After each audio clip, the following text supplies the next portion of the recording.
Valanchery girls higher secondary സ്കൂളിൽ അക്ഷരമധുരം പദ്ധതിക്ക് തുടക്കമായി. കുട്ടികളുടെയും രക്ഷിതാക്കളുടെയും വായനയെ പ്രോത്സാഹിപ്പിക്കാനും സ്കൂൾ ലൈബ്രറി ശാക്തീകരിക്കാനും ലക്ഷ്യമിട്ടാണ് പദ്ധതി ഒരുക്കുന്നത്. School library, readers forum, വിദ്യാരംഗം, Kalasahithyavedi എന്നിവ സംയുക്തമായാണ് പദ്ധതി നടപ്പാക്കുന്നത്.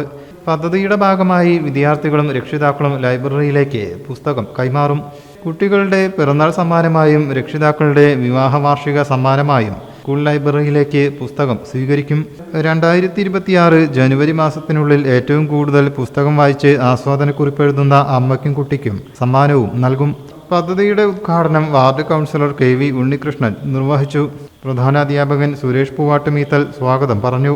സ്കൂൾ ലൈബ്രറിയൻ VP സിമില അധ്യക്ഷയായി.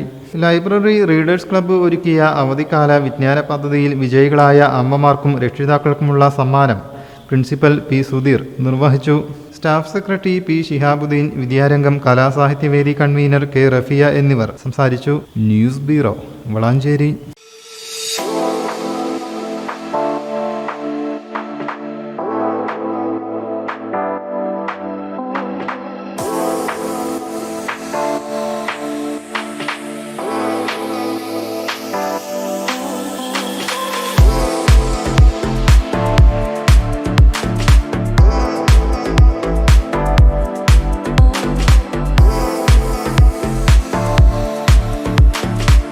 ക്ലാരസ് designer jewellery, Calicut road, Perinthalmanna.